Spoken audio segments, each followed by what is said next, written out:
All the suspense, all the excitement, all the fun. Get it all at your Scholastic Book Fair. Check out your favorite books, something for everyone. And don't miss all the other stuff, more choices than ever. Get it all at your Scholastic Book Fair.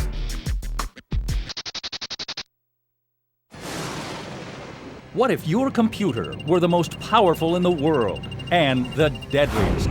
From tracking outlaw submarines, to facing carnivorous jellyfish, to parachuting over downtown London, there's nothing the youngest British agent won't do to stop the Stormbreaker computer and save the world. Follow 14-year-old Alex Ryder on a mission impossible only he can accomplish in Stormbreaker by Anthony Horowitz. The fate of humanity depends on it.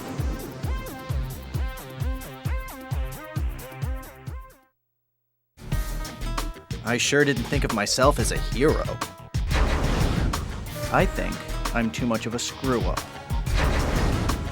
A lot of people died because of me, including me. Extraordinary Adventures of Alfred Kropp centers around a 15-year-old boy who is orphaned and living with his uncle, and he really doesn't have much going for him in life. And then one night, he gets talked into stealing a very valuable sword. Little does Alfred realize that this sword happens to be the sword Excalibur, the sword of King Arthur. And unfortunately, once he has the sword, he loses it to one of the most evil men to ever walk the earth. And before he knows it, this ordinary 15-year-old boy finds himself on a mad chase across America and Europe, trying to get this sword back, because if he doesn't, the world as we know it will end.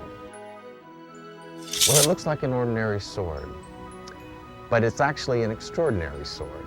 It's the sword of King Arthur, called Excalibur. In my story, Excalibur is actually the blade of the Archangel Michael, who gave it to Arthur to use to unite mankind.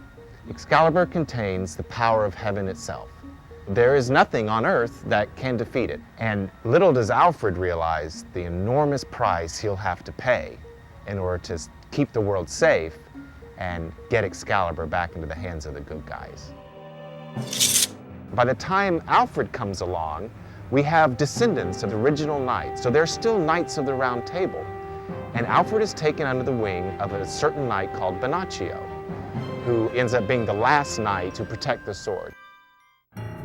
In the Extraordinary Adventures of Alfred Kropp, there are some cool cars, but none of them as cool as this sitting behind me, a Ferrari Enzo. At one point in the book, Bernaccio and Alfred are driving in a Ferrari Enzo, which was an extremely fast car.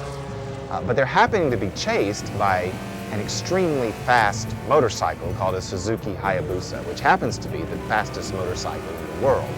So, and it's not your average, ordinary car chase. Alfred Kropp might be a movie soon. Maybe one day on the big screen we'll see a car like this one with Alfred in it. On guard! Bring your sword up, young man.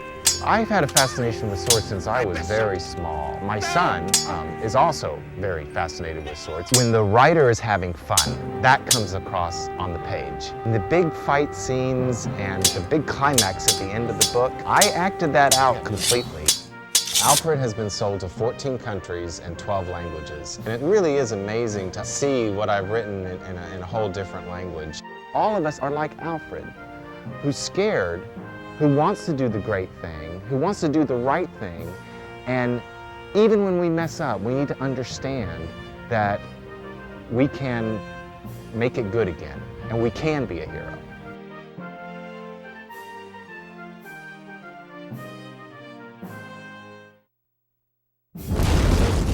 If you've wondered, now you'll know.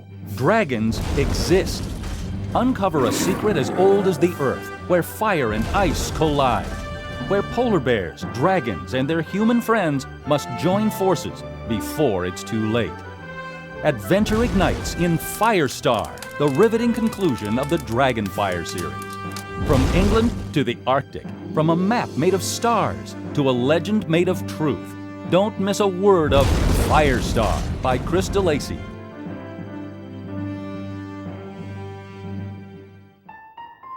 Princess Academy is about a 14-year-old girl named Miri. She grew up on the top of a mountain in a very poor village, and they quarry stone for a living. The stone is called linder. It's like marble, and they can carve beautiful mantelpieces out of it. They use it like we would with marble to make beautiful works of art. One day a messenger comes up from the lowlands, a messenger from the king. And all the girls in the village are going to go to an academy to learn, and one of them will be chosen to be the next bride of the prince. This village is poor. They only have 2 outfits each, one to wear while the other one's being washed. So the idea of being able to dress up and put on something really fine. Some of them really want to be the next princess. So the first time in their lives they leave home, they're in this large, cold building. They work all day, and they have this woman who will hit them with sticks or lock them in closets. They learn how to read, they learn about history, and things they might need to know in case they're chosen. But there's also some danger they're not expecting, and there's a little bit of magic and things I cannot tell you or I will spoil the story. These are some of the rejection letters I got on my writing before I ever got a single acceptance. Oh, and it just goes on and on and on. If you've ever been rejected for something, you know how I felt. Every letter I got, every letter I opened for 2 years said no, no, no, no, no. But I did not give up, and that's what made it in the end.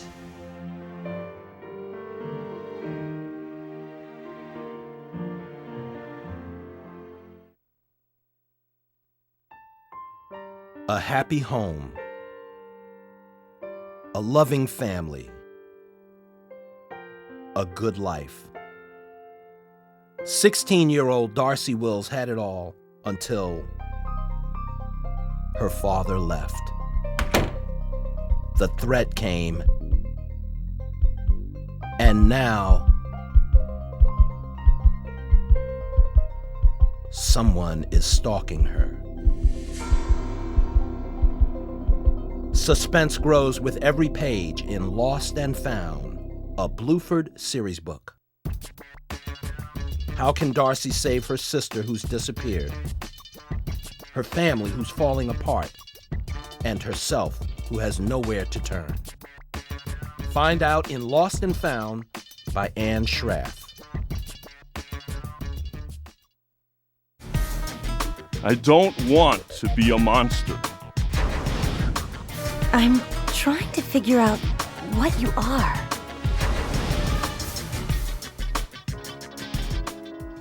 Twilight is the story of a girl named Bella, 17. She goes to live in Forks, Washington. I have everything set in this kind of misty, foresty setting because to me it was part of the mystery of you're in a place where things aren't always what they look like they are because you can't see things clearly. Instead of finding it boring and horrible as she expected, she finds the most beautiful boy she's ever seen in her life. Edward Cullen is my dream man. He is the perfect man who tries so hard to do everything right, and then he has the flaw of being a vampire and having to drink blood to live. The Cullens are a family of vampires. Edward is one of the sons of the family. Edward and all the Cullens have made the difficult choice to not kill humans to live. So instead they hunt animals, which I've compared it to living on tofu and soy. In the world of Twilight, vampires are not quite as mystical as they are in other works of fiction. They're sort of frozen in how they are. So they don't sleep, they don't age. They can go out in the sun without being hurt, but the reason they don't is because in that change, they're frozen and they become almost like a stone and they shine in the sun. They sparkle like diamonds. But they do like having the chance to live like normal people and be out in the daytime, and so then they have to pretend to be young and go to school so they can stay there a little longer. Hopefully people would pick up Twilight and be able to really lose themselves in first love, with a little bit of a scary edge to it. There is an apple on the cover of Twilight, mostly to suggest the idea of choice. It's the forbidden fruit, but there is a choice. The question of whether or not Bella will eventually become a vampire is really the crux of the series, isn't it? It's not a decision that they're going to come to without thinking through every aspect. The time of Twilight is significant to Bella and Edward because it's the one time when they're both in their elements. She still has the lingering daylight and he has the night coming on. It's the one time where they're both at home. And they know they love each other and they know all the problems are there, but they're still going to try their best to love each other anyway.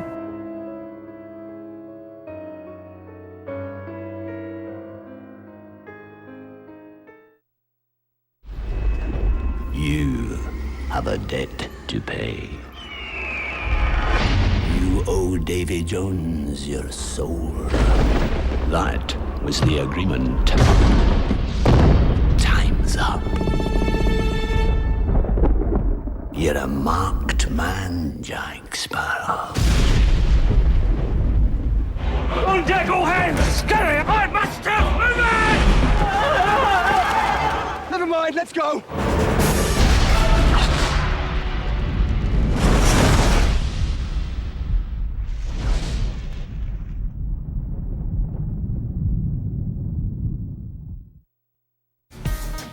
I'm a sneak and ugly, and I have a mission.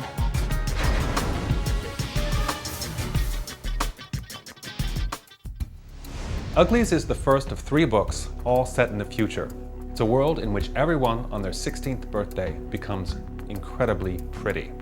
The civilization that we built has basically fallen apart, but a new civilization has arisen in its place. In this world, if any of you were there, you would be ugly. That's the word they use for people who look like you and me, people who look regular. Everyone there has gone through a huge surgical procedure. They've completely replaced their skin, something without a single blemish on it. They've completely replaced their bone structure. They've changed everything about them. Tally Youngblood is a girl who's just about to turn 16. She meets another girl born on the exact same day as her, and she and Shay become friends. The funny thing about Shay, though, is that she wants to keep her own face. The day that Tally goes to get her operation, they tell her that she can't have it because Shay has disappeared. She has to go and look for Shay and find this mysterious place called the Smoke where the Uglies live. This is Tally's only choice. It's either go betray her best friend or stay ugly for the rest of her life. Don't get me wrong, the future that Tally lives in is great. There's hoverboards, which are like skateboards that fly. There's bungee jackets, so you can jump off any building and it'll catch you. You're just supposed to have fun. You're not supposed to think deep thoughts. Because if you started thinking deep thoughts, you might start to wonder if there's not a better way to do things than turning everybody's face the same when they turn 16. One of the ideas for Uglies comes from living in New York, where everywhere there are these huge billboards covered with giant, beautiful people. You don't have to beat yourself up about the way you look. And most importantly, you don't have to compare yourself with people whose job it is to be pretty. Actors and models, it's their job to be pretty, so of course they're pretty. The best way to make yourself beautiful is to go out and do things, to go out and make yourself an exciting person. Go out and have fun. The world is full of cool things. Maybe there aren't hoverboards yet, but there will be probably in your lifetime. In the meantime, there's plenty of other stuff to do.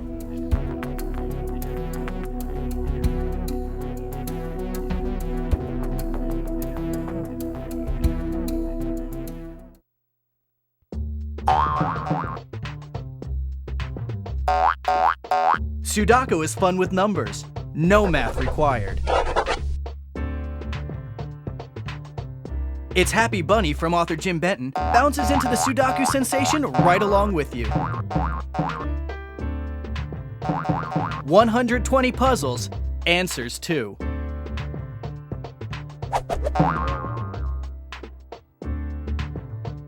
Jim Benton's It's Happy Bunny Does Sudoku. Check it out.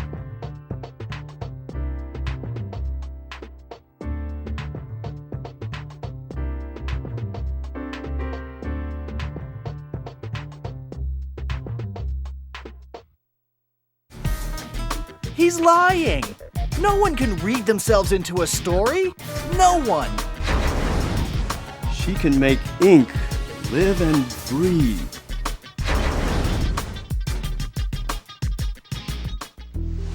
When I started to write Inkheart, I didn't plan to do a trilogy. But when I did my 3rd rewrite, I suddenly noticed that I want to find out how it goes on, how it continues. I decided to go for a 2nd part.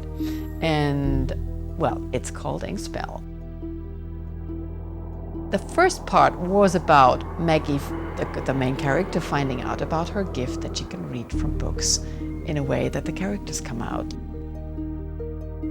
And the 2nd part, we will follow Maggie into the book where the characters came from and suddenly be stuck in the story.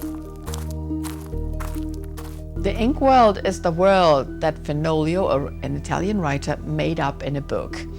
And it is a medieval world. It has castles. It has fairies and fire elves and mythical creatures. It has nightmares and scary creatures as well. I don't want to rule the reader's imagination by giving exact portraits of the characters. So what I did with Inkheart and Inkspell, that I gave them impressions of the landscape I see. It is always exciting to hear that a book of yours is adapted for the screen. And with Inkheart, the first part of the trilogy, they start shooting in Italy for 4 weeks and then for 8 weeks in London. And that we hopefully see the movie by the end of next year. We moved to California partly because of people. We have some of our closest friends in LA. The weather is not a bad thing, having lived in northern Germany for many, many years. It's also a little bit like I ended up in Inkwell because suddenly I have plants in my garden I have never seen before. So it feels really a little bit like being in another world for a while, which I like very much. And the Ink world looks a little bit like California, so it's even closer now. In many ways, when I'm in the hills here, walking with a dog, whatever, it looks a lot like the world I imagined. So that's very easy. And I always think that I will also find a story that's set in California here, so let's see.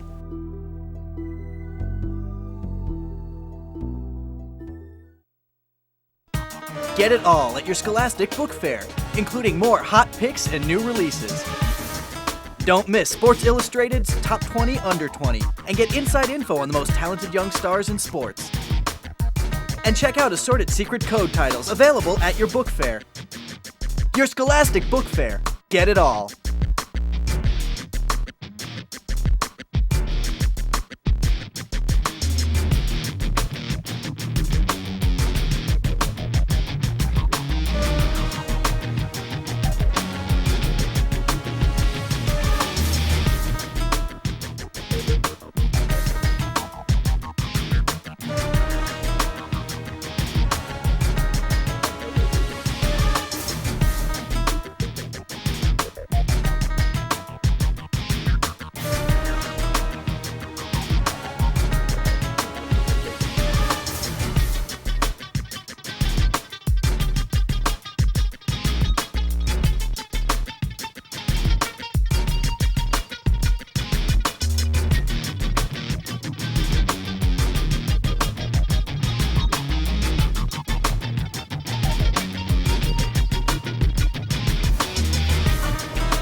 Essential picks for girls. Great stuff for guys. Get it all at your Scholastic Book Fair. Don't wait. Check out the hot new releases. Don't hesitate. Find something for everyone. Don't miss it. Your Scholastic Book Fair.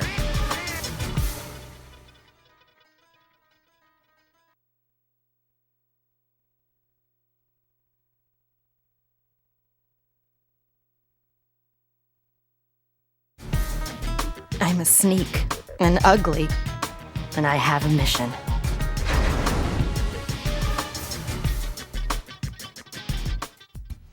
This is every science fiction writer's best friend, the theremin. Even though it's almost 100 years old, it's very futuristic. It reacts to the way you move. The closer you get, the higher it gets. Anyway, it's a great way to relax after a long day writing. It's better than just typing. Of course, if you just typed, it probably wouldn't be a very good song.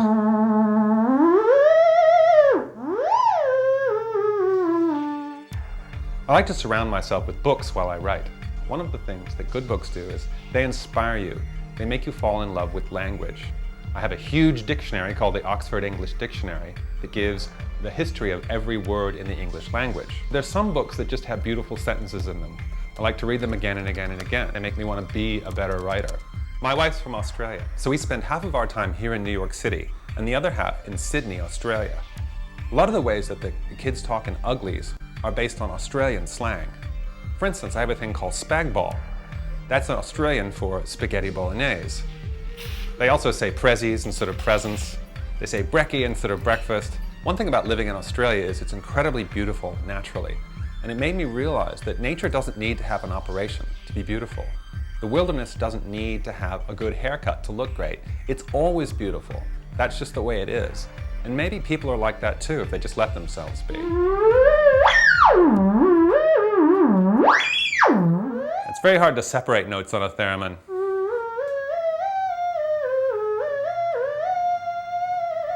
But it's easy to make vibrato.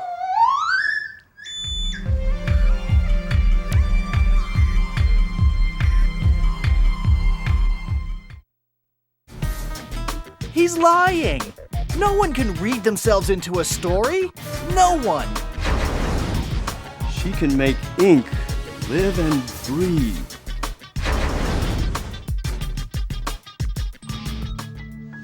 We are in my writing house.